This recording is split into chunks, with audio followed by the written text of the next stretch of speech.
Okay, and it looks like we're live.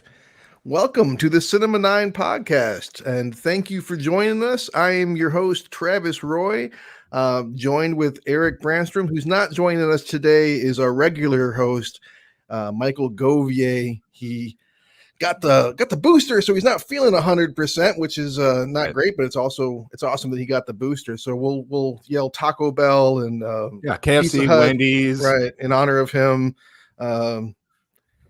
Eric Branstrom, how is Griffith, Indiana? How you doing, buddy? We're doing fantastic. I want to wish you personally a happy holiday season, upcoming Happy New Year. Thanks for another great year. And we've had a hell of a run, and I'm looking forward to many more. Yeah, hell yeah, man. Happy New Year.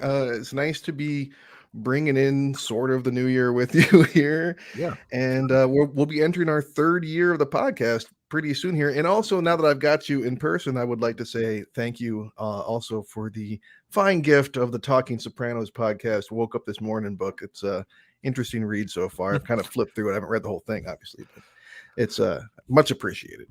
My pleasure. I got another New Year's gift coming your way. So keep your eyes open. keep your eyes on your front stoop next week. Oh, geez, you spoil me, buddy. Yeah.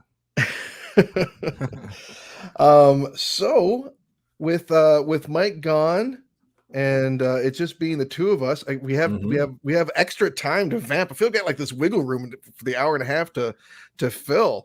We should kick Mike out more often. I kid, of course. But what do you want to do first? You want to do our quarantine viewing picks, or you want to do our top three that we discussed doing? Let's do the viewing picks, and then we can kind of segue while you were sleeping by talking romantic comedy. That makes sense. All right, well, I'll kick things off with my quarantine viewing picks for this week, and it is quarantine viewing picks for me. I am in quarantine after I enjoyed a nice visit with a lot of family, but unsurprisingly, we learned afterwards that there has been some exposure. So I'm waiting at the moment to see if if I'm incubating or not. So that's always fun. Sure. Well, but it's also been, a break. So I watched a lot of fucking. All right, bring them on. I got 2 weeks worth here. Okay. Oh, that's right. Yeah, I'm sure you have a lot to say. It was Christmas, so it was Christmas week. So I did catch a few more Christmas movies, such as a Disney's Christmas Carol from 2009, which I've seen before. The Robert Zemeckis animated version. Sure. I think it's decent. I like it. It's flaws, but I like it. Yeah. Yeah. Some other Christmas action. I really love Judy Garland's version of Have Yourself a Merry Little Christmas, which I only learned this year is from the movie Meet Me in St. Louis from 1944. So okay, I watched that so I could watch that scene, and that was it. I mean, it was okay. It was all right. Okay. It was all right. I watched Funny Farm, which is sort of a Christmas movie. I've seen it before. Hilarious. But, it's hilarious. It's great. It's my least favorite of the Jay Cronley novels adapted into film. But at least I have the big three. But I think for some reason it has like this reputation of like not being a vacation movie, so like it's not as appreciated as it should be. But I saw it for the first time in like 30 years over the summer, and I was laughing out loud multiple times. Yeah, I think it's always held up to me, man. I don't know, but I think that it kind of bombed when it came out, and it never really recovered from that reputation, regardless of how good of a film it is. On Christmas Day, I did what's his name, Bob Clark. I did a Bob Clark double duty, double feature. I did A Christmas Story, which I've seen many, many times, and followed it with Black Christmas, which I'd actually never seen before. I did them both. Christmas like Black Christmas. It seemed like a good way to wrap up that holiday for me. And Black Christmas was, it was hardly a surprise at this point in my life, but I could see why it's the treasured classic that it is for a lot of people. I'm sure it's highly influential and that kind of stuff. Yeah, he was something. I watched a couple good movies. I watched some really good movies. I watched Encanto, which is I'd say that's probably the best thing I watched over break. It's on Disney Plus right now. Did you watch it? Yeah, I watched it last night. What'd you think? I thought it was okay. The songs were very mumbly for me. Like I had to turn I couldn't understand what the fuck anyone was saying in any of the songs. But gorgeous, beautiful animation, nice family story. But I did get a little bored, and everyone was very mumbly. I don't know if it was my speaker or what. I don't know about. I mean, I didn't feel like that during the regular dialogue, but I mean, I just felt like there was a lot of exposition packed into these songs, and I'm like, I have Yeah. no idea. It's going so fast. I don't know what they're saying. Especially that opening number where they're introducing everybody, where it kind of leaves us. So I don't know that that's all like that, but it's certainly like that first number is like, whatever you're trying to tell me right now, I have no fucking idea I what's going wasn't on. getting it. No, no. A But sweet movie though. I did. Yeah, it was a really sweet movie, and I enjoyed it. It's no Moana, but No, I no. didn't Few expect are. it to be. Yeah. It was really good though. Did you watch Don't Look Up?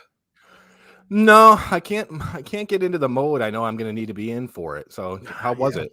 I mean, everyone keeps saying it's a documentary, and yep, that was exactly my sentiment after I watched it too. Like, I laughed, but it's like that sad kind of laugh, Yeah, Um, it's just kind of Mike's chirping in to tell us that he's dead inside. So I guess that's how he's we're feeling. sorry to hear about that, I'm Mike. sorry to hear that, buddy. I don't know how to make, yeah, I can make it go away. There we go. But glad that he's with it.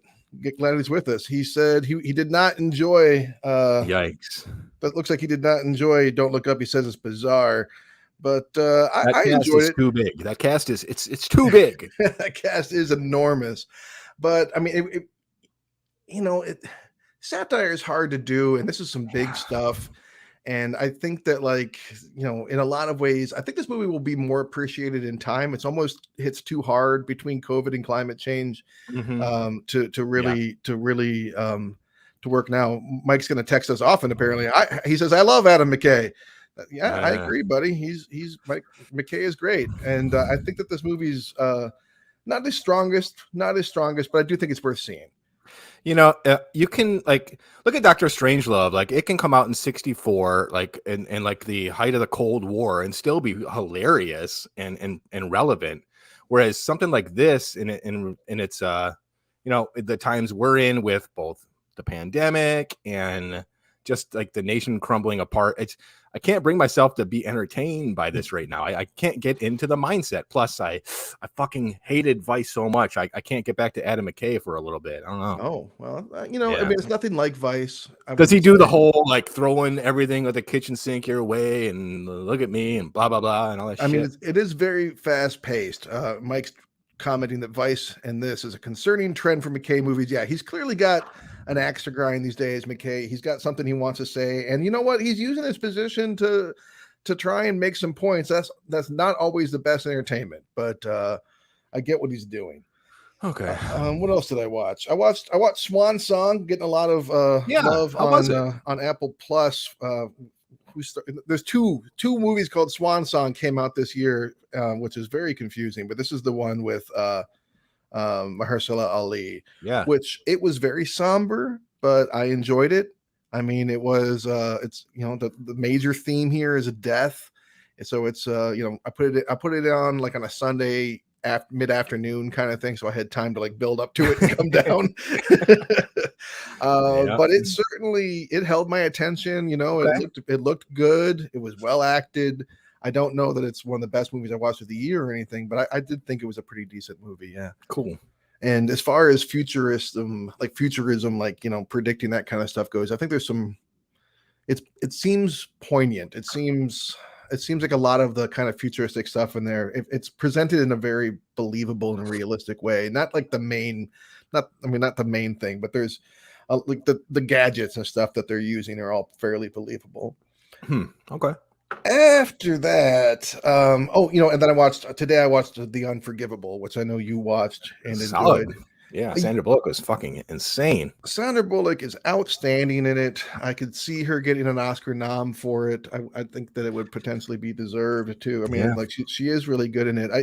I found a few things interesting about the movie, like the fact that it features not one, not two, but three cast members from season 2 of Daredevil on Netflix. I thought that was interesting. Okay. I thought it was weird that Viola Davis is in this movie in the role that she's in. She's way too big a hitter to be like this third tier character. Like it just didn't make sense. I mean, even D'Onofrio's character was a little underserved. Like I'm just kind of like there's a few things like that happening with it.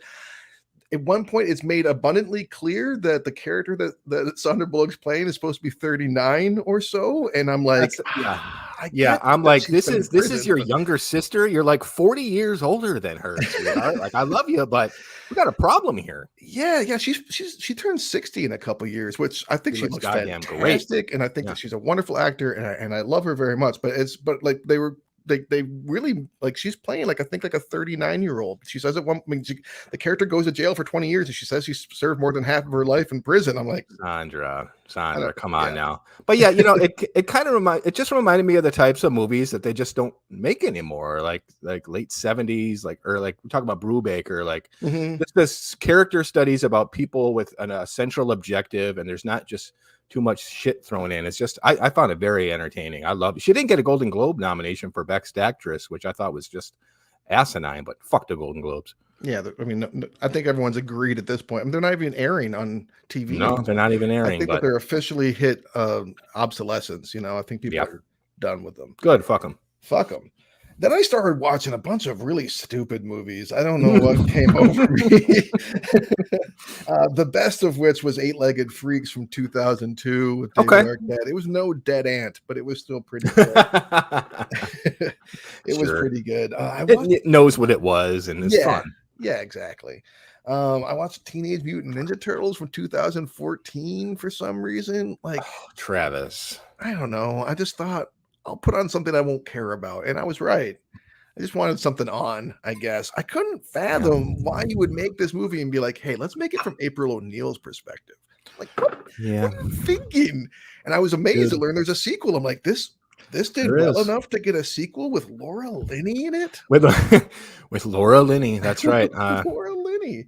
It's been like a dream of mine to one day, like, if I were to become a filmmaker, I would seriously pitch doing a proper how these direct sequels are all the rage nowadays, like from like old movies.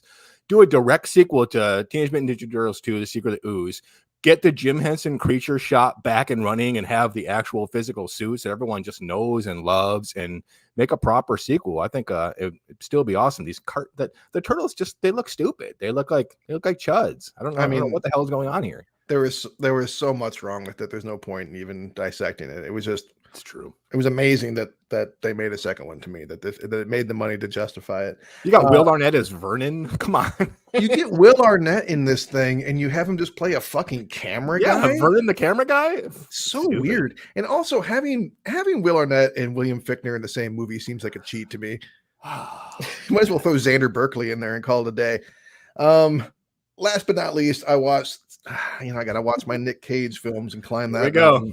I watched Season of the Witch, which I'm going to put that towards the bottom of my Nick Cage movies. I did not care for this one. I could see what they were going for, adventure flick, but man, it was just dull as shit.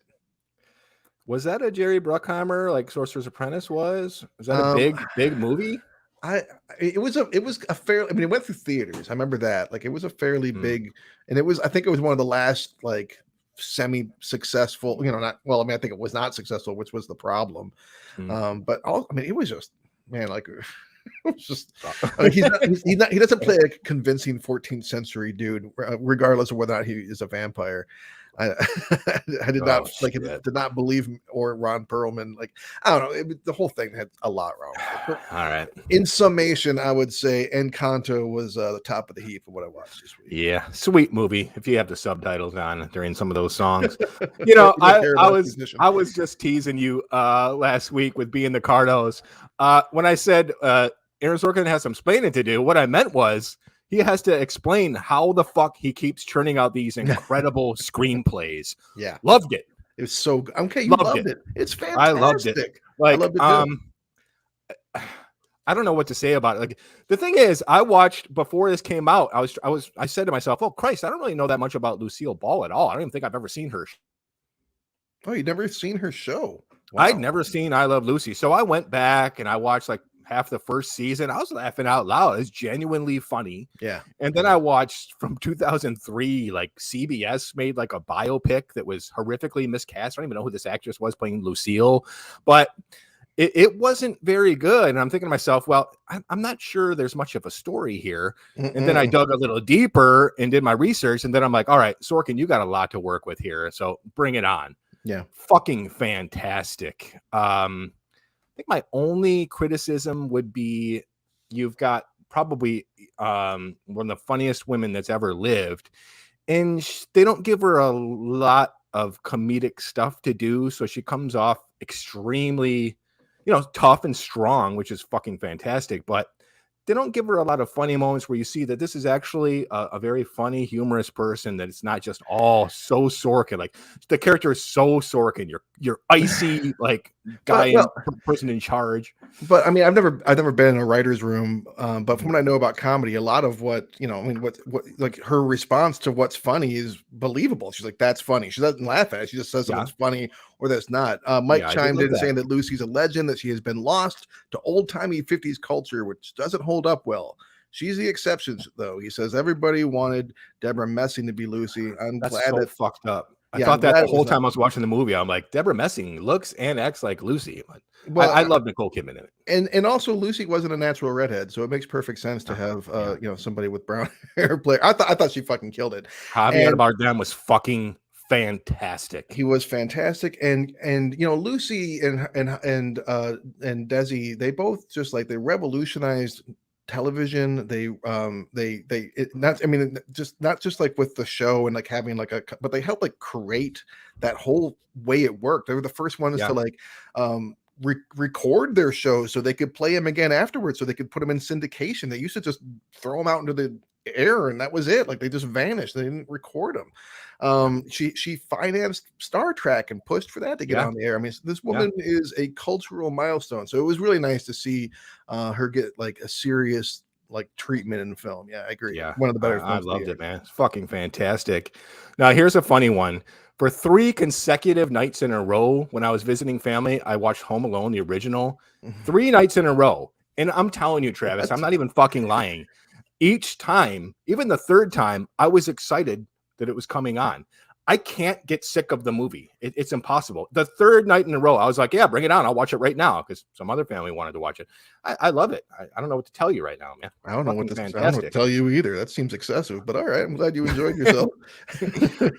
2008, Kim Basinger, she stars in this thriller called While She Was Out. I never heard of the damn thing. I turned it on Tubi.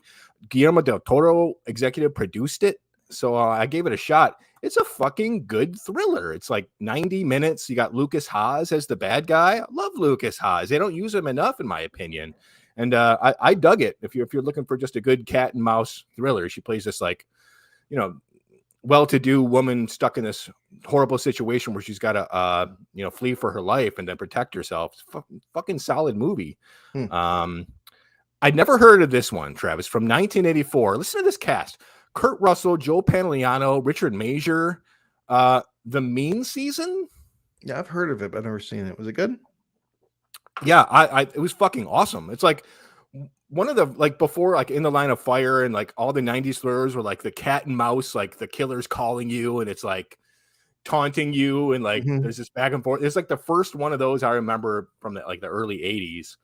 It's great. Kurt Russell plays this investigative journalist who gets like way too in deep in this murder investigation, where he develops this relationship with the killer, and it's up to him to like both report and try to figure out who the hell this guy is. I fucking dug it, man. Also on Tubi, I don't know why we talk about Tubi every week. They have all of these awesome movies. They're free. They gotta sponsor the podcast because it's incredible. Yeah, what did I watch on Tubi this week? I watched something on Tubi. I think Season of the Witch and Ninja Turtles I both watched from Tubi. There you go, man. Chicago, 2002, Best Picture winner. It's been since 2002, and Lord knows I love a musical. And that first hour is fucking fantastic. And then you're kind of like, all right, I don't really care about this murder story. But, some fun moments. Catherine Zeta-Jones, incredible. So, okay. Superbad. I haven't seen Superbad since it came out. And I was laughing my ass off. And I thought, shit, I should stop this and bring it on the show. I've thought about it. But am I back? But I'm putting you in suspense. It's fucking so funny. I was laughing out loud the entire time. It's hilarious, man. Like so many, especially in the 2000s, the Yeah, aughts, if you will. I So will. many of these, the same type of thing where like trying so hard to be funny, and this is just it just is funny. It's like effortlessly hilarious. The script is on fire. Every single cast member is hilarious. Bill Hader, Seth Rogen, Mhm. very it's hilarious. Not gonna argue with you. I mean, I haven't seen it in a long time, but I always found it hilarious. I'm wondering if it holds up. Yeah, and speaking of Emma Stone, I watched Zombieland Double Tap. I was kind of so on the original Zombieland. This came on, I'm like, fuck it. You know, you gotta love Woody Harrelson. But I was chuckling. I kind of dug it, maybe even more than the first one. I liked it. I don't know That's about about that, all I but all can right. say. That's about all I can say. It's entertaining, I Yeah, guess. yeah, it's got its moments. So, you know, a few more. I dug into the Disney Plus like old library from like the Mhm. 70s. I'm like, kids' movies were fucked up back in the day. So, what do we got here? I watched both Escape to Witch Mountain and Yeah, Return from Witch Mountain. Have you seen these? when I was a kid. These plots are ridiculous, man. Like, I love back in the day when like they weren't afraid to like actually like scare the shit out of kids. I'll Me get to too. a really scary one pretty soon. But both of these, like in the original, we got two psychic kids. They're being hunted by like a rich dude that wants to abduct them so that he can have them find oil. And he enlists the help of shotgun toting townsfolk to hunt them down. And like they're all down for it. He's like, all right, go find these two kids. They ran into the woods. The entire town arms himself with shotguns and goes to find them, like with full intention to like bring them in like under the potential threat of violence. It's fucking ridiculous. So yeah, pretty much the sequel, horrible, even though Christopher Lee and Betty Davis are like the villains. It's god awful. I'll stay I away. gotta tell you. But in 1980, this movie comes out, Watcher in the Woods. 1980? In 1980, it's called The Watcher in the Woods. Like they remade it like 10 years later, and then maybe Okay. some years even after I that. think that's what I'm thinking of. And I didn't know this it was a movie was remake. so fucked up. Like I've always thought it was messed up while watching it. But they pulled it from theaters, you see, in 1980 because it was fucking too scary. And I went back and I watched like the original version of it, and oh my god, they had to do this because the end scene is literally like this, this like bizarre like sect like summons this demon from another dimension to release this imprisoned daughter of this beautiful gothic woman who owns the estate. Like it's fucking ridiculous and genuinely terrifying. I don't know how they got away with this shit. I haven't caught it, but I've heard of it. I'm gonna stay. Mike, I don't know. If Mike is still watching, I watched JFK Reclassified. It's just a documentary. Yeah, you know what? I signed up for Showtime because I'm like, this fucker Oliver Stone. What do you got here?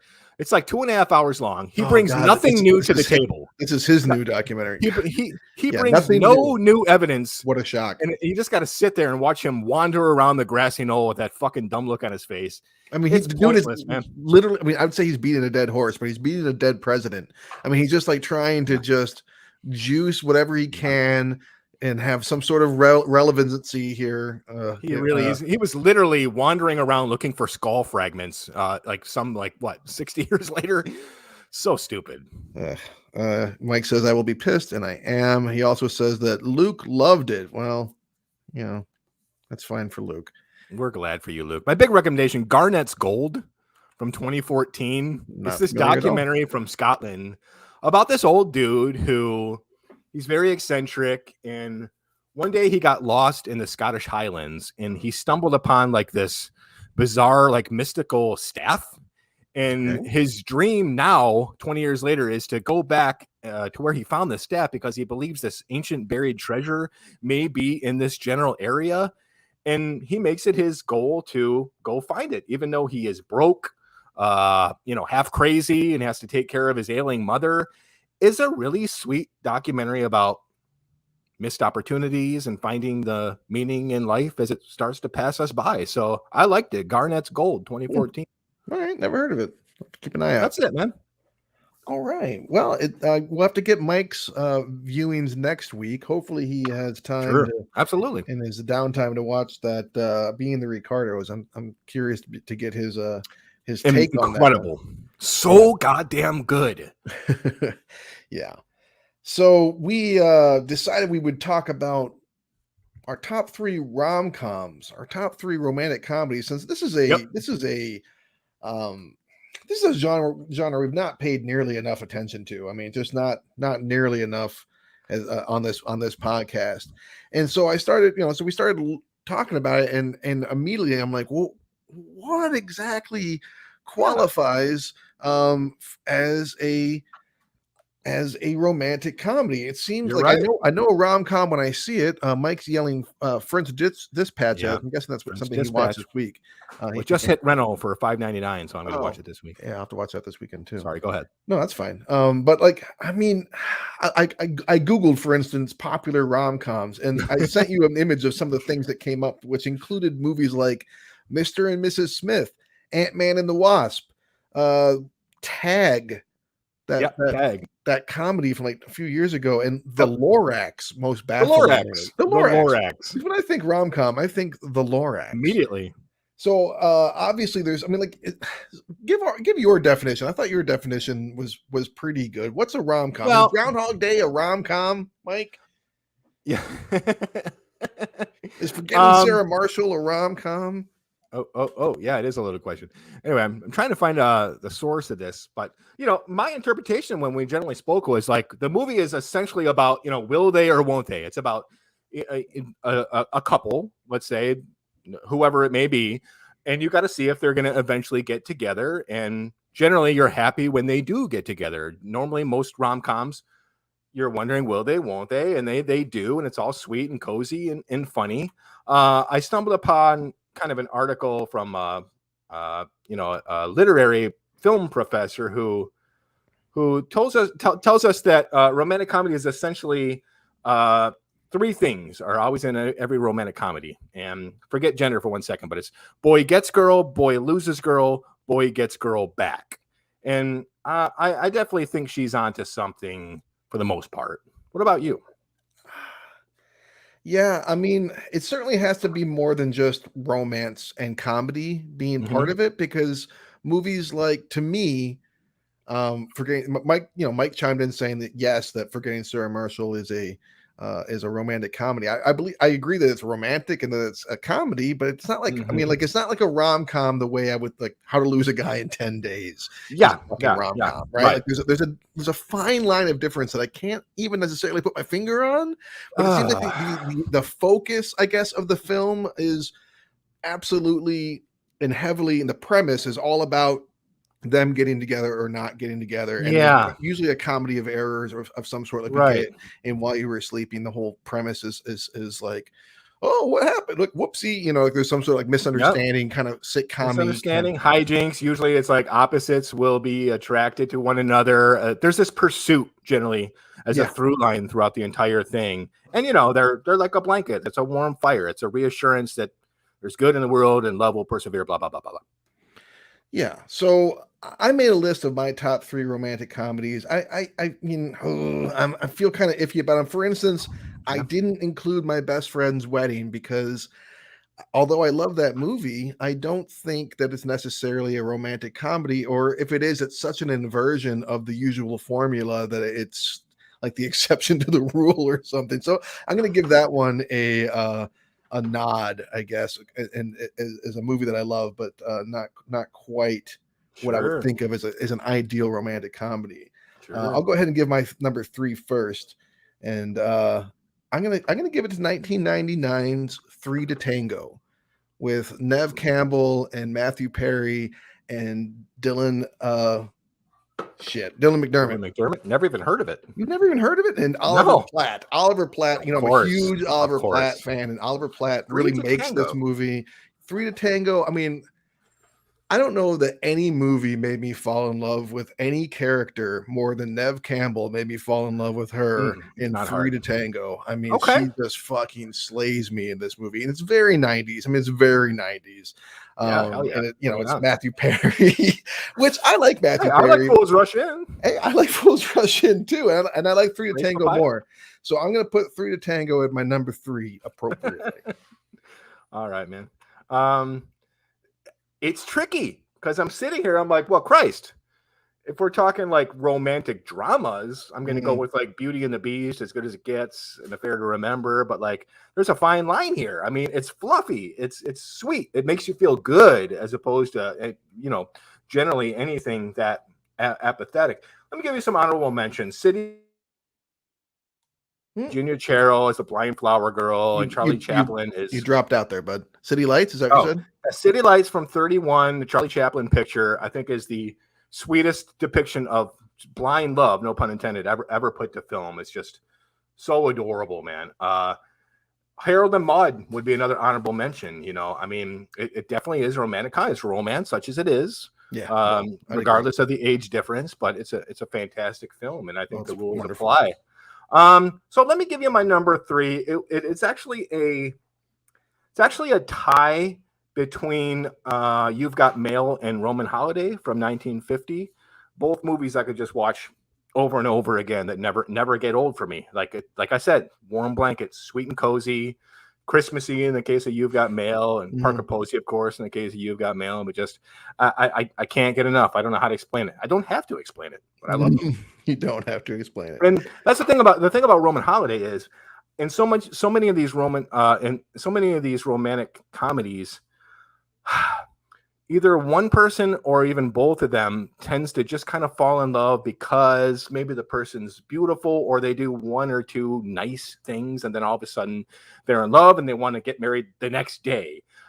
With Roman Holiday, like Gregory Peck's character, he gives Princess Anya just so many reasons to fall for him throughout the course of this. It's a few days, but he just does so much for her in terms of her appreciation for life and going out there and seeing new things, that you genuinely buy this attraction, and one of the best endings of any film you'll ever see. So that's my number 3 as a tie. Well, that feels like a cheat, but okay. I've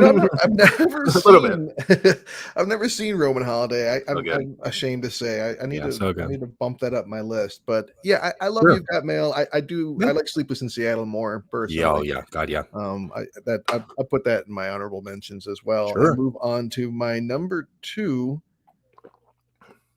I got to give it up to Notting Hill. I knew this was coming. I'm just a boy on a podcast. Yep. Admitting it's fantastic that I love Rhys Ifans' goofiness in this movie. I love all the secondary characters and the little family that he has with his friends and and all that, and his sister. And I just it's just such a charming movie. I thoroughly enjoy Hugh Grant in all of his forms. I mean, I think the man is an underappreciated dramatic actor. You know how I feel about him in Cloud Atlas. I think he makes a fine cannibal. But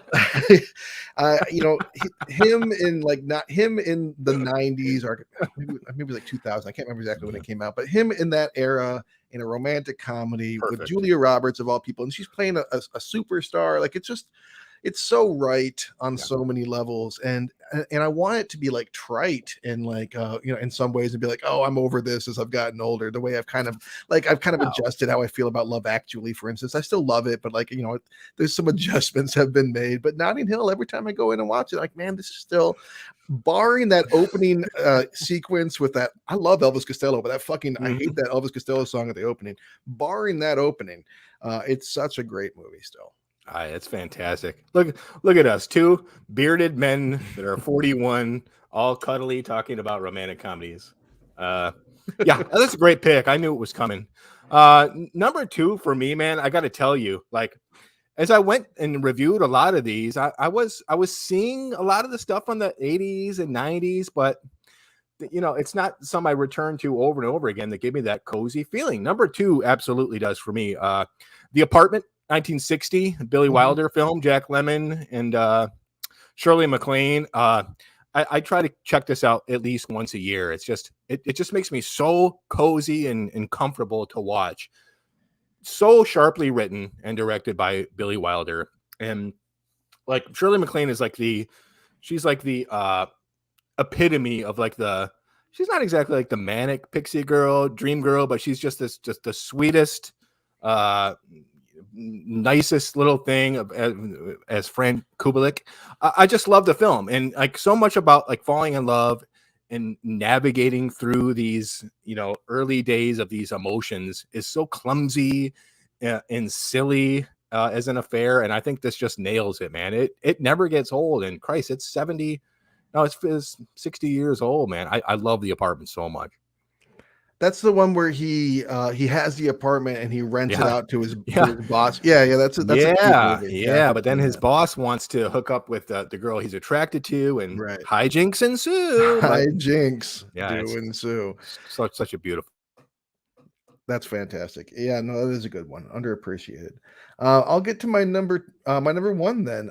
I'm not gonna fucking mess around here. I'm not gonna play around and make some sort of grand claim like, "Ooh, I'm some sort of cinephile." I can't appreciate the obvious and best classic, which is 1989's When Harry Met Sally. I mean, who am I to walk in here and pretend like there's a better or more significant rom-com? Do you or do you not agree, sir? I never cared for the movie. Oh, get the fuck I don't like this podcast. I don't like Billy Crystal. Oh my God. Yep, I don't like Billy Crystal. I never cared for the movie. You're fired. I'm sorry, dude. I'm sorry. You never cared for the movie. Convince me. Yeah. No. There's, I mean, like, you don't like it. You don't like it. It's not my job to convince you to like. I mean, I might as well try and convince you to like Springsteen or Michelangelo's work. There you go. You I get it. Appreciate it or you do not. And I get the charm, man. Ange watches it all the time. I'll sit there and watch it, but love it. Not for me, man. I love that it takes you on this journey, that you get to know these characters. You spend a lot of time with them. It's really only an hour and a half or so, or an hour and 40 or something, but you really get walked through their life and get to know them and see the changes that they make. I mean, if you want to talk about character arcs and really like character growth in film, I think you get a lot of that there. And it sets the template for so many copycats that come after, for better or for worse. It's an American classic, and I treasure it. I truly treasure it. I'm so glad to hear you say that. And hey, far be it from me. This is a true classic. Rob Reiner's, some say it's his best movie. Yeah, probably. I mean, Princess Bride, I think I might be the exception and say that's his best movie. But he was on fire. He was absolutely on fire. Stand by Me, Princess Bride, Misery. He could not be stopped. Spinal Tap. What a fucking run, that man. I mean, one of the most underrated and diverse directors, and what he can do. Yeah, dude, that's awesome. It's a great number one pick. Mine is controversial because I got to go way back. I'll never forget when I first saw this. It was like I was 19 and I was doing like the history. I was like getting in like the history of film. So I would watch like every movie from like fucking The Arrival of a Train up until like present day. Because I wanted to have a good, mindset of where we came from so I could see what's going on in the present. And my number one is It Happened One Night, 1934 Frank Capra film. If you haven't seen it, it sets the stage for every romantic comedy out there. You've got the crazy young Harris played by Claudette Colbert, and like the snarky reporter played by Clark Gable, and it is still laugh out loud funny. The hijinks they get into, and you got like the complete opposite thing, and they learn to love each other when they probably did at the onset, and you watch them come together, and it's just so sweet and cozy. It's a new sweater, much the same as we'll see Sandra Bullock wearing throughout While You Were Sleeping. I just love it. I watch it like 3 times a year. It's just something about like old Hollywood and just the 1930s, and it's just still funny. It's like the dynamic is just makes me laugh. It's just funny. You didn't know this? No, about you? No, I did not know that this was such a highly ranked film in your list. I love it. So that is it, I believe. So yeah, chime in, email the show. What are your favorite romantic comedies? What did we miss? Did we? I don't think we mentioned like Clueless or anything from like really the 2000s or 2010s or anything like that. I mean, we had to go back a little bit. I mean, we're of a certain age. That's true. and you apparently you like your grandparents' age, so yeah. But let us swing from this directly into today's film of note, which is 1995's While You Were Sleeping, the John Turteltaub I guess, I mean, it's not quite a holiday. It's a holiday movie, right? I mean, it's weird. I said before last week that it took place in the week between Christmas and New Year's, and that's true. But it actually goes on past that a few days too. But it's certainly it's one of those holiday adjacent movies. And do you remember the first time you watched this movie? I don't get this holiday. Like, no movie is ever about the holiday. They take place around the holidays, so we need to cool it with these. Is it or isn't it? No, I don't really remember seeing it back in the day. I know I've seen it multiple times. In fact, I just watched it a couple weeks ago before you announced it. And I, That's you know, funny. well, Sorry. Well, I was fine with not having had pen in hand at that time because I watched it again. mhm. But yeah, I've seen this many times. But back in the day, I did really like Sandra Bullock. But me being the '90s kid, I was watching fucking Last Action Hero every day, and I don't think I got around to this until I got a little older in life. I think that I benefited in life in a lot of ways from having an older sister.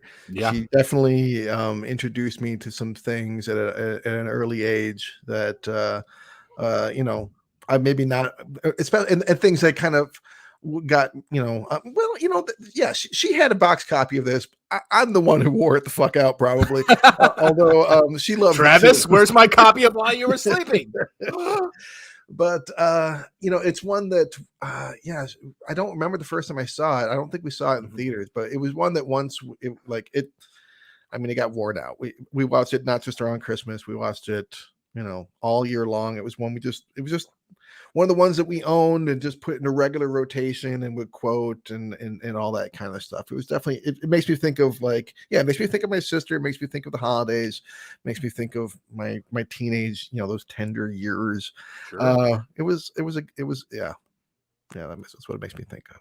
Cool, man. So did you check out the IMDb rating? I didn't, but I am going to bring up Rotten Tomatoes so we can kind of maybe bounce a couple reviews off each other Okay. off the site if you like. But yeah, I didn't catch do the like it. rating.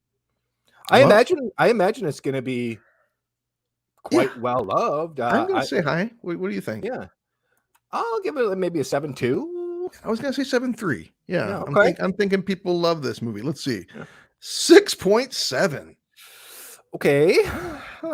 Okay. Well, that's not a bad rating, but it's a little lower than I would have expected. Yeah, it really is. That's interesting.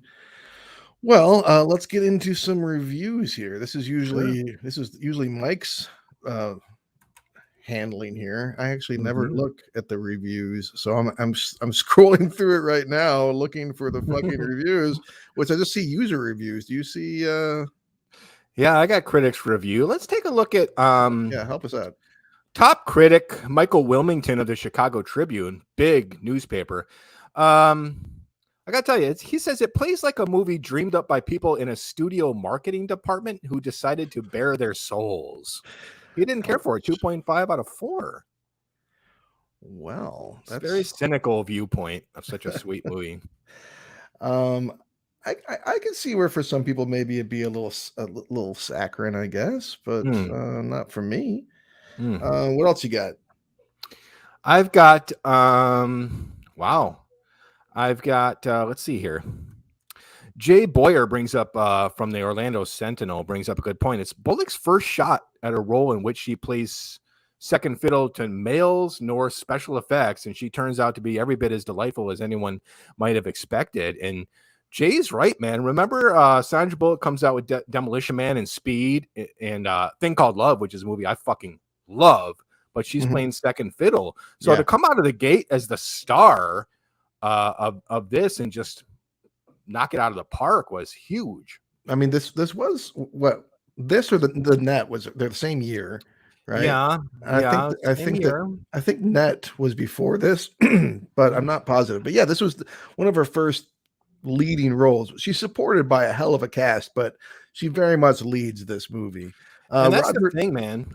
Sorry, dude. Like, just to piggyback off that, of something I wrote down, like she doesn't need to play off anyone in this movie to be really, cute and all of the adjectives we know her as. She does so much just by herself. So that's a huge testament to her talent.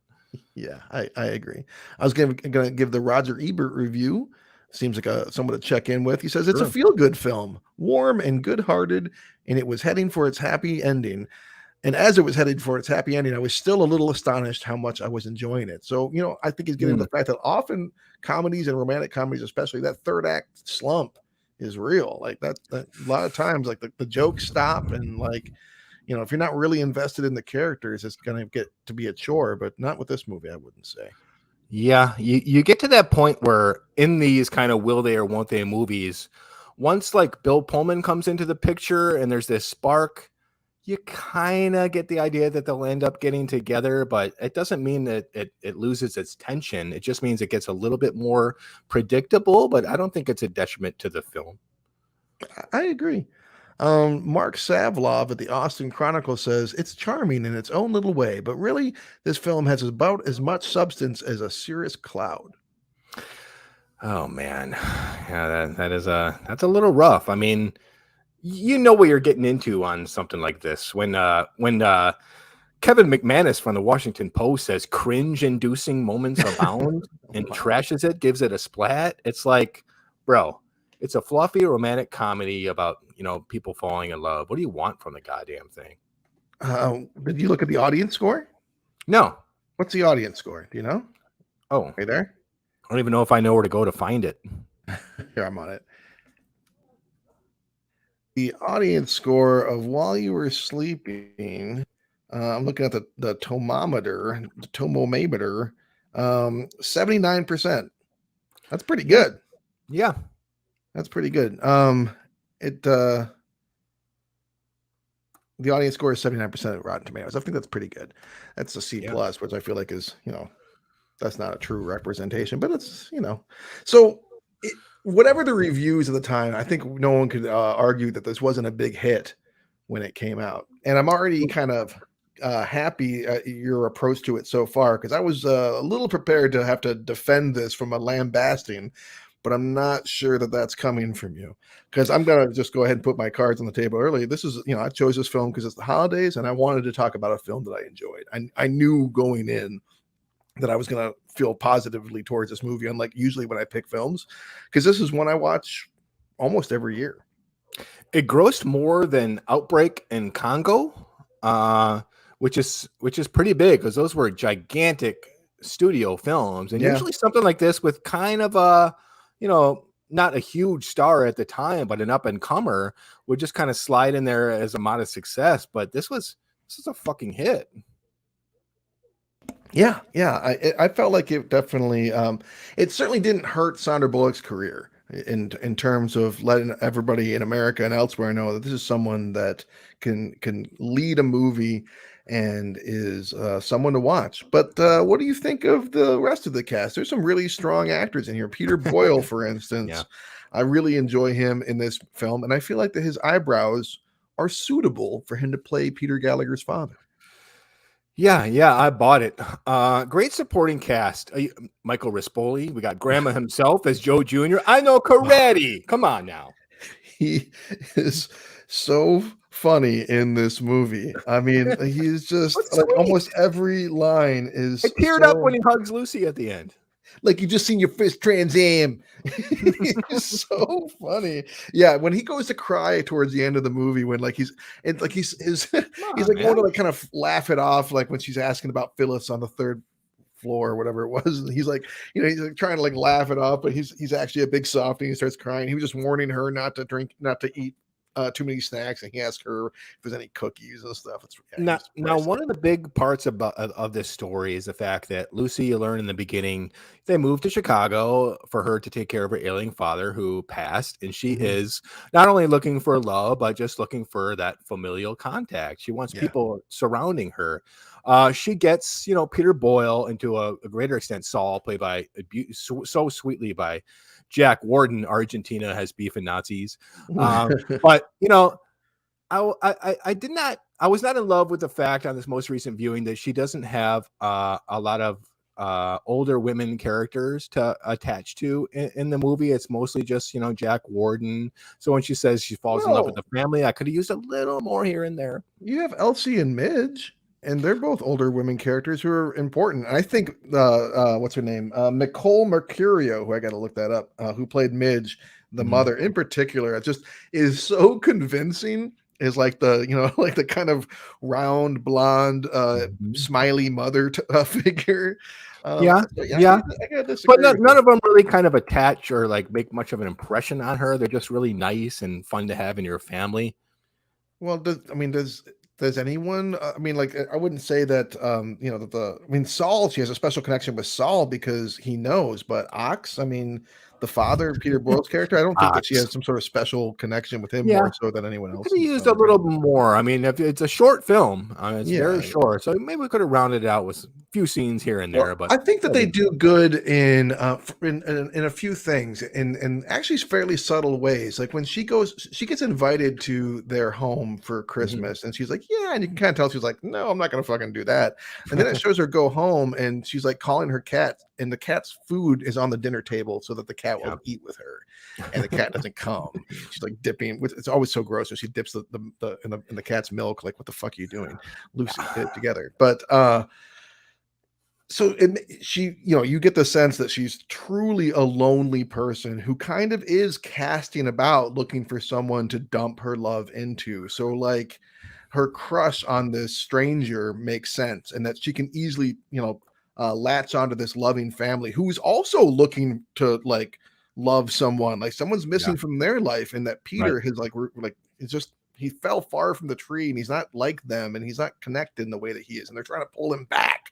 And so Mm, like there's like this whole thing going on where they're extra receptive as well. So these two groups, her and and this group are like they're kind of well matched at the right time. So I think it's really believable. I agree mhm. that I think that there's like a lot missing from her. Like she doesn't have any a grandma she can call, someone in her life like an old friend. All she has is coworkers. Because I've lived alone and far away in the world, but like, and my parents are alive, but still, like, there's people I could call from childhood Yeah, friends like you. she definitely has friends, but, they're not gonna give you everything that you need, especially in terms of Yeah. that type of relationship, but one part of me was thinking while I'm watching it with Ange, and I'm thinking, "Come on.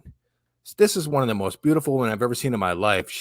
She can't get anyone, but my wife is right. She says it's hard to meet people, and Yeah. she's right. She's alone. She's like a beetle in the toll booth. It's just like, especially in a huge city like that, which Mhm. I lived in for many years. It is just hard to get out there. People either assume that you're with someone or they're like you. They may be just like you, too meek to say hello or make that connection. So I can buy it. Yeah, I mean, I definitely buy it. So and I do buy like her their receptivity for one another. And I also think that like when she does go to the family house and she's watching them all open their presents all at once because they're monsters. Like you go one at a time, like I a just civilized. got into that argument last week. I'm like, well, there goes 10 minutes. There goes Christmas. Yep. One at a fucking time. One at a fucking time. But while she's watching them all do that, you see that not only did they get a stocking for her, that like they decorated it for her, like they made her own stocking. So they're very quick and ready to like bring her into their life. So even though it's only a week, uh I do think that, and even though like this is all getting to your point that like you didn't feel like there was enough imprinted or whatever from the other characters on her, I think they do a Yeah. decent job with the time that they have Yeah. and keeping the focus on the love story and not that she's Yeah. falling in love with the family, although she is. And when Peter Boyle says you fell in love with me, I laugh every fucking time. That's a great point. I mean, screenwriters should actually strive to have people do things instead of just say things. And I guess I was looking for like that stoop monologue between her and one of the other women. But yeah, the whole family goes out of the way to make her feel important. I mean, um, one of my other things I wanted to bring up is the fact that now, where did I go here? This original script, we got to hit the rewind button. When this was getting shopped around, Mm. this was a story about a dude that was in love with a woman and she went under the coma, and the studios balked, thinking it was too predatory. Your Huh. thoughts? That's interesting. I so watching it this time, I did feel like there's a moment in particular when she accepts Peter's wedding offer, and she, as soon as the ceremony starts, she protests and ends it. But Right. like, there is some real ethical issues with that I think that I generally, every time I watch it, it's just completely blurred past, because it's a, it's a romance, and it's Sandra Bullock, and everything's fine. You put a similar situation in with if Bill Pullman's doing this to then suddenly, yeah, I could kind of see where I might feel a little differently about it, no matter how much denim the man wears. How many feathers he has in that beautiful head of hair. It's very feathered. Sure. A lot of the naysayers will tell you that this is, I can see Mike hitting fast forward right now in my mind's eye. A lot of people will tell you that this is, I can't get past this plot. This is bonkers. There's no way she goes through with this. She admits it right away, but I love the way they set up this story. She lost her father, the only person that she had. And every single time this family shows her a modicum of love and attention, she just grabs hold of it, and she Mhm. can't herself give it away, because she has nothing else. So people do weird stuff in weird Yeah. circumstances. Yeah, and it's ludicrous how it happens, but I mean, I do think they do a decent job of setting up why. I mean, yes, like she's enjoying herself, and she loves what's happening, so she doesn't want to tell them. But also, there's a whole thing of Elsie's heart, and the fact that like she's able to use that as an excuse for her heart condition, that she doesn't want to freak her out. Yeah, And she there's might also die.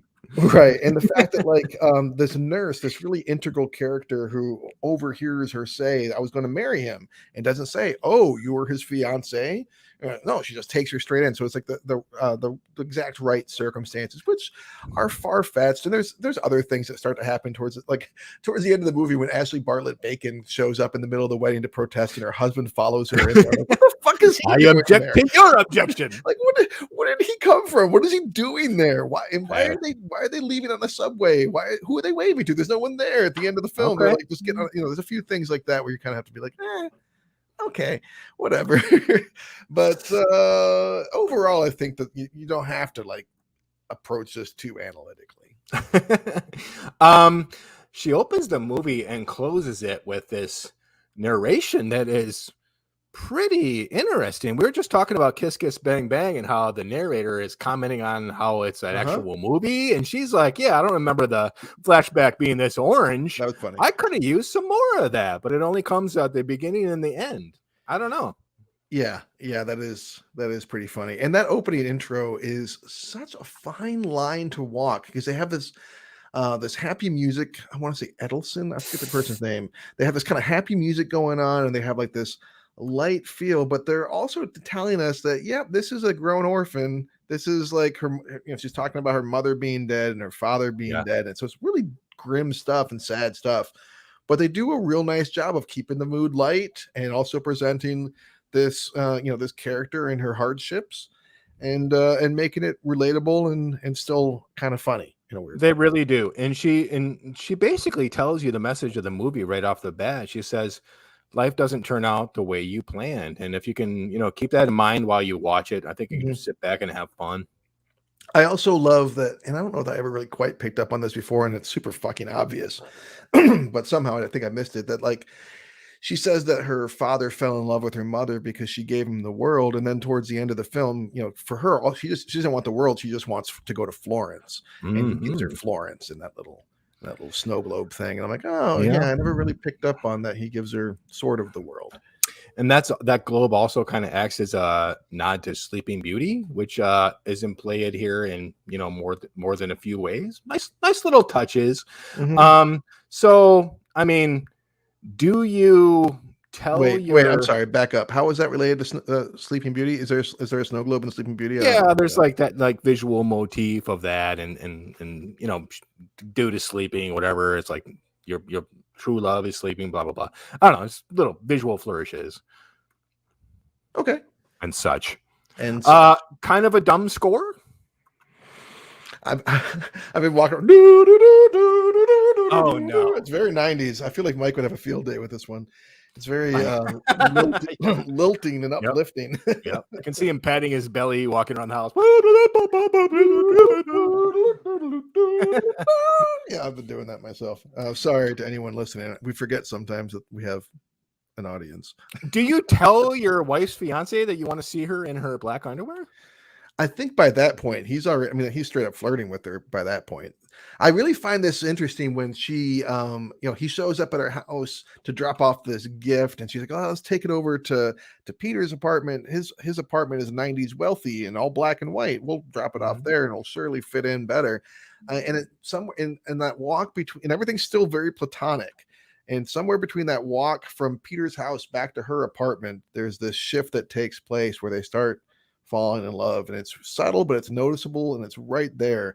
And that whole comment about the black underwear is definitely inappropriate, but by that point he's already engaged in some pretty inappropriate stuff, because well, what she's doing makes sense because she's single. She doesn't know Peter at all, so for her to like actually fall in love with this guy makes sense. But for Jack, like Jack's, what he's doing is pretty rough. Like, it's not, I mean, although you do get a good idea that these two guys don't have the greatest relationship, that Peter's a jerk and doesn't probably deserve a good woman. Takes everything for granted his whole life. Yeah. I love that scene when they're playing cards in the hospital, and he doesn't dislike it'd be so easy to have him hate his brother, but he loves him. Yeah, so much. He loves him so much that on his wedding day he'll whisper to him, "You suck." Yeah, So I mean, that's kind of one of the things. Like, he was fully willing for this marriage to go through, but his life would have been a living hell. I mean, do you speak up? Are you the one that objects? Like, what do you do here? Come on, Jack. Yeah. So the Peter Gallagher's character, Peter, I find him so, like, he doesn't even enter till the third act, really. Yeah, very late. Yeah, and he is so fucking funny. His reactions to everything. Great. He's so like scared and like mystified and like, do I like Jello? Like, I mean, I think he really sells this really well, and like, he's really perfect for the role. He really is. You could go so many ways with that character when he wakes up, but to just have him be unperturbed and like, whatever, who cares? She's a good-looking woman. I guess I can make this happen. It's just, it's sweet in the perfect way you want it to be. You don't want any more layers at that point. You're invested in Jack and Lucy, so you don't really want him to, become an adversary or even begin to do this or that. It's but you perfect. don't want to hate him either, because you want the family to like have their son back. Yeah, absolutely. Yeah, he's hilarious. He's very funny in this. Now, I did have an issue that came up, again, like when you're watching it with the pen and paper, things kind of change. And it's always kind of been in the back of my mind before, but I never really put too fine a point on it until I was watching it this time. Where the fuck is Jack in the beginning of this movie? Like, on Christmas Day, you're out of town. Your brother is in a coma. You're still out of town. You show up at the end of the day, a couple days later, like at least like not the day after Christmas, but I think the day after Christmas. You show up and you haven't even talked to your family where someone would have told you who Lucy was. Like, there's some kind of convenient like things that are just left out. Like, at least explain, he was doing some sort of trip for work, but that never gets mentioned. He's just not there. Especially when he wants out of the business. So you would have figured he'd just be on standby, waiting to have to do something, and not like on some sort of huge estate furniture job. Like Christmas Day. Yeah, it's a bit of a misstep for sure on repeat viewings. But I mean, Bill Pullman's so goddamn charming, and his hair is so good that you let it slide. Yeah, I'm not going to beat the movie up for it, but I definitely like noticed it this time. Like, there's no real good explanation. Like, we can't assume a good reason other than, I guess, work. And they don't give us one, so I feel like that's a bit of a fault on the filmmakers. But we can let that one slide. So Bill Pullman, he's he's coming off Sleepless in Seattle, which is like the biggest like cock block move character of all time. He's totally cool with his fiance just being like, yeah, I'm interested in this guy I've never met. Bye. All right, whatever. But this is a dude that, like, I love him in this role because it'd be so easy to get some guy that wasn't so unobtrusive or demure or self what have you. You just like him, and it's this breezy attitude that Pullman brings to it that just makes it so easy to buy into. Yeah, even though he's like suspicious of her, and rightfully so He's respectful at first. Yeah, but he is still pretty likable. Yeah, and he goes from being the easiest breakup ever with Meg Ryan to leaving his dad's business in this movie and having it be like, oh, just give me a donut, everything's cool. Yeah, self-effacing. I thought The that's a box phrase of you're donuts looking for. always makes me, yeah, that's it. The box of donuts always makes me so hungry for the old Dunkin' Donuts box, but that's a side point. You ate the box? No, I just get hungry for donuts. Do you want your son to kiss his future sister-in-law under the mistletoe? Mistletoe moment is very awkward, is my note. What was that? It's another kind of convenient scene where, like, in reality, no one will be like, kiss her, stick your tongue down her throat, pull her pants down. Yeah. Like, no one's like, they're really like overreactive here. And then, like, in reality, you would just kiss her on the cheek. You don't kiss her on the lips. Like, that was a weird scene. That's an uncomfortable scene. Yeah, I mean, there's not a lot of negative things like I can say here. So, yeah. I do have one last major critique, and it's the pronunciation fiance. Fiancé. That's Peter's fiance. It's his fiance. Like, every time the nurse says it, I'm like, shut the fuck up. Stop saying that. Yeah. Also, you bring the fucking tree upstairs. You don't configure a pulley system to bring it up to your third story. What is that? Dude, more than that, don't give your landlord a fucking gift. No, not after those rate hikes. Absolutely not. But I do like my dad would knock $50 off the rent. That's it, just $50. Also, those hot dog stands, this isn't New York City. Those don't exist. Oh, They've really? never been in Chicago. You can't just get a hot dog and be like, hey, mustard, relish. They're not there. They're just not there. Huh. That's in New York movies only. That's funny because, I think Philly, for instance, where I lived for several years, and it's like you could hardly turn around without running into a food truck or a food cart of some kind. Yeah. Where do people eat in Chicago? There's like falafel and Euro stands and stuff so like there's still stands. No hot dog stands. No hot dogs. Yeah. Oh, okay. I like the fact that this movie is rated PG, and it's PG, so it's very family friendly. Yeah. Like, I watch it on Disney Plus, and it doesn't need to be anything else. It just is exactly what it is, and I don't know. I kind of appreciate that. You don't see that today. Yeah, I agree, and I think that, like, I don't know, man. Maybe I was talking up Love Hard recently. I thought that was a pretty decent Christmas romantic comedy. But just generally speaking, I feel like there's not a ton of good romantic comedies anymore. I just don't see a lot of them. It's like we don't really have a Tom and Meg, that's for sure. We don't have who are Tom and Meg nowadays? Who would even purport to be them? The best I could come up with, not even like a pairing, but say we don't really even have like pre-programmed in our head romantic comedy actors and actresses, which isn't necessarily a bad thing. It means that there's a little less typecasting maybe going on. And I guess if something was made today, I would expect maybe Jennifer Lawrence or Zendaya to be in it, perhaps, or maybe Chris Evans or Chris Pratt. But there's I could see those guys doing that kind of stuff. Chris Pratt, I don't know, his career is kind of starting to sink lately. Has it been parodied to death? Like, do they not want to green light these?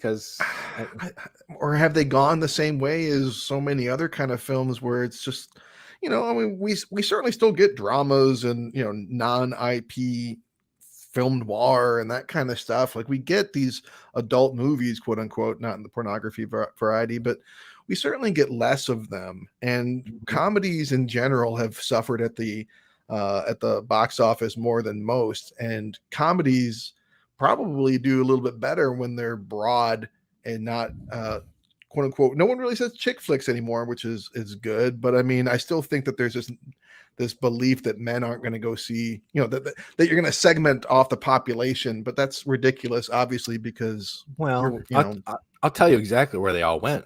okay, tell me. Hallmark Channel. I can't Like watch that shit. these Christmas movies around that's all they are. They're romantic comedies. They're fluffy. They're cozy. Like I don't watch them, but like the formula is there, and there's an appetite for it. So I don't know how they don't haul like Chris Hemsworth's handsome ass out there and be like, hook up with fucking Zendaya. Let's get this going. Let's get Emma Stone and okay. So Emma Stone and Ryan Gosling, I think, are the closest we have, because La La Land and Crazy Stupid Love, loved it. And they're both of them. Yeah, they're both good movies. And make more. I'd like to see the two of them in something light. Yeah, I would love it. But both of them seem to be making heavier fare kind of these days. Think about like the 70s. I mean, that decade was what it was. You had maybe Annie Hall, and that's it when it comes to like huge in Manhattan. When it comes to like big romantic comedies, they just the ebb and tide and flow just went in a different direction. Yeah, you're right. In the 90s and early 2000s, there was a glut of this kind of stuff, but we might just kind of be going through a little bit less of that now. We got a comment from they say, we'll check it out. If you're listening, not watching, someone is kind enough to share gibberish with us. Thank you. Welcome. Well, anything else you want to bring up? I mean, it is a very sweet Chicago movie. I love just all the.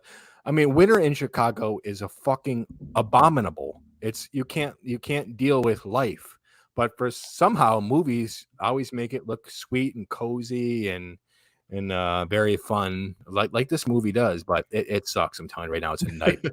Especially if you're downtown. They've got what do they call it? Like the vertical text or something, where the wind goes through the buildings and it's like 10 times colder than it even is. It's a fucking nightmare. You're not eating hot dogs talking to your coworker. That sounds like bliss to me. I need to move there. I'm never leaving Michigan again. Don't get me wrong, but we got a flurry this morning. I was thrilled. I'm like, oh, it's almost like it's winter. I don't know. I like winter.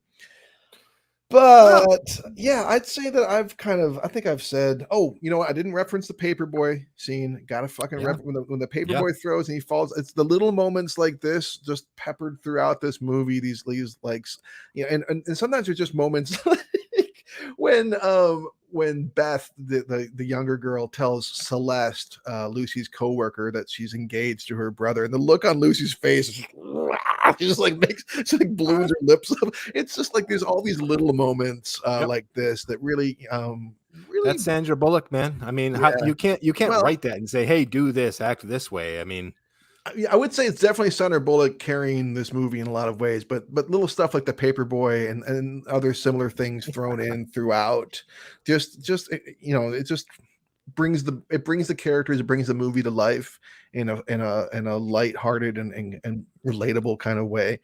Also, like every 90s romantic comedy had like the doorman that was like your buddy there to like save you and lie for you. Yeah, add that to the romantic comedy tropes. And absolutely. Old doorman who's sweet and will lie for you. Yeah, some doorman who becomes inexplicably wound up in your drama. Absolutely. I watched The Family Man too a couple of weeks ago. Like, same doorman who's there for you. He had your back. Yeah, I need a fucking doorman. That's what I need. Well, what do you think, man? I'll go first since I already tilted my hand. This movie holds up for me. This movie's a classic for me. This movie's a holiday gem for me. This movie, oh man, I just love Sandra Bullock so much in this era and in this time frame. Like, I mean, she's still gorgeous. She's still incredible actor. Yeah. But man, if I could have 1995's version of Sandra Bullock as a girlfriend, I'd be a happy dude. She's adorable. And again, the rest of the cast in this movie just kills it, man. They're all just bringing their top-notch work. It's all well written. It just, I mean, is the movie fluff? Yeah, okay. It's a little bit fluff. I'm not going this. I don't want Blood Diamond. I don't want Citizen Kane.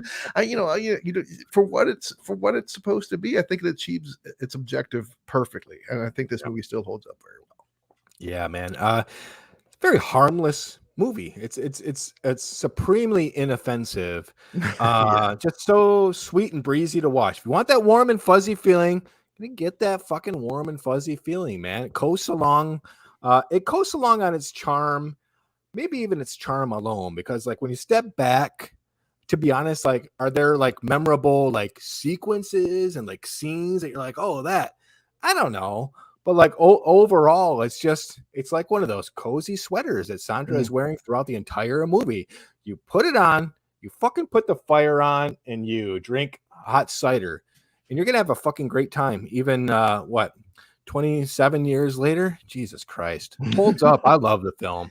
That's great. I'm glad you do, and I agree. It really just. I think that's why I was able to watch it so much growing up. It's just one of those movies that you can just put on over and over again. Mike says Jack Warden, and he also says trash. So I'm guessing his. I think that's his review. I think that's Mike's review. Yeah, Mike, we could have used you to be like, this is total bullshit. No one would be in a coma. No one would fall in love with someone in a coma. He thinks it was poorly done. All right. Well, we're going to stop showing Mike's comments now. I mean, the plot is this happens. Do they deliver on it? Yes or no? If it's poorly done, they don't deliver on this concept. They completely do, man. Come on, Michael. Well, Mike chimes in with it. It does not hold up. And I got to be frank with you. Like I was, I said last episode that I was nervous a little bit about bringing in a movie that I love because I didn't want to have to defend it the whole time because I don't deal well with that kind of thing. And maybe it's just as well that Mike wasn't here for this one then. Although you can say all the terrible things you want about it next episode when you're back. Last year you brought me home for the holidays. I still feel the same. That is not a cozy sweater. That is not a fire. It's not the same thing.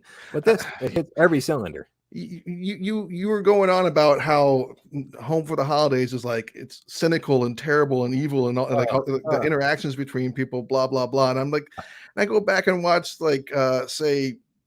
Planes, Trains, and Automobiles, another Thanksgiving film. These people are just venomous towards each other through most of this movie. And I was thinking about it. I'm like, this is actually really common for. I'm like, it's not for you, but I think that it's hardly unique to the film. But I will agree that there isn't that kind of venomness.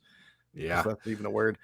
In this film, it's just a light and breezy film that I enjoy. Yeah. And Michael says, "Happy New Year." And I did watch Venom too. Speaking of venomous, I watched Venom a few days ago. Shit, right? It's horrible. I sat there for an hour waiting for Venom to show up. It was just Tom Hardy like blowing around, mumbling, not doing anything for an hour. Anyway, I hated it so much. I'm not going to watch the second one. I finally just went ahead and YouTubed the after credits sequence just so I could put it into context with the new Spider-Man movie. While You're Sleeping from 1995 from director John Turteltaub, who gave us Cool Runnings and both National Treasure films and The Sorcerer's Apprentice, which we both liked. Yeah. We salute you. We salute you, sir. Good film. Well, so that brings us to the end of our show, but that means that we have to get told what our next episode is going to be. Told. We must get told by. We'll be told. Tell us, Eric, what film will we be taking on next episode?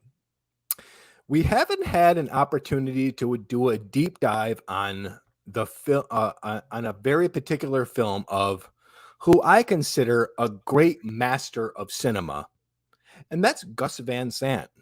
And I'm not going to do Good Will Hunting. We already know it's a classic. Milk, so fucking unbelievable. Amazing. But you don't hear too much nowadays about my pick, which is from 1991, My Own Private Idaho. Keanu Reeves and River Phoenix. Okay. I think it's definitely worth an examination because online I don't see much about this, even with all the Keanu love and the River Phoenix love, such as it was.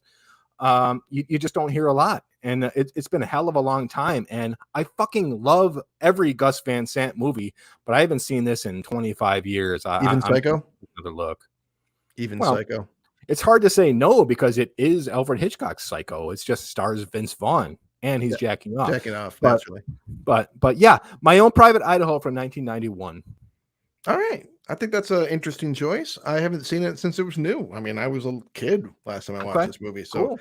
in fact, I'm not even 100% that I've seen it. I may get it confused with Feeling Minnesota. I think I saw it, but I don't know. This could be interesting. Maybe I've just heard the B-52 song a bunch. I don't know. I guess I'll watch Maybe it I and like find out. potatoes, and they're from Idaho, right? Nowhere else. I like Just privacy. I like my. All right. There it My is. own private Idaho. Cool. Well, Yeah. That's it's a little weird doing an episode without our regular compatriot Mike Govier. We had him here in essence. We love you, buddy. It was good. I'm glad you were able to chime in through the chat. We hope you feel better. We're glad you got boosted. Everybody else, thank you for your time. Please do the thing where you give us a 5-star rating on Apple or Spotify. That would be the ultimate gift, man. If you've been listening these past year or two, just jump on Apple Podcasts or even Spotify. Give us that 5-star review, man. We would really appreciate it. Yeah, or subscribe on YouTube, our YouTube channel, or send us an email. But we're not really expecting you to do that. Nah. Just click the thing. Give us 5 stars. That's all we ask. You don't even have to write a review. Just click the thing. Give us 5 stars. All right. Anything else, Eric? No, it was a lot of fun, and Happy New Year, guys, man. I'm looking forward to a lot more. Oh, also, yeah, this movie introduced me to Coco Taylor, and one of the greatest Christmas blues songs of all time. So I'm going to give her a shout out real quick on our way out the door. And on that note, we'll see you all next time. Happy New Year. Bye-bye. Bye-bye. Who told?